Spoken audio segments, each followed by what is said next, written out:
Hola amigas y amigos, bienvenidos a mis videos de tejidos a crochet. Les saluda su amiga Milagros Ena. Para este video les traigo más diseños, más modelos de tejidos a crochet con el cuadrado de colores número 78. Como pueden apreciar, ese es el video tutorial completo. Les traigo para este video nuevos diseños de bolsos tejidos a crochet, ya sea de un cuadrado, de 2 y de 3 cuadrados.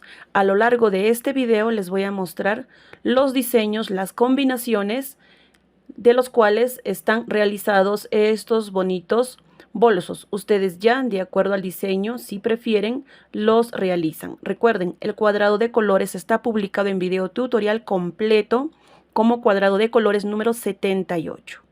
¿Ok? Entonces ahí les dejo todas las fotos de estos bonitos diseños de bolsos.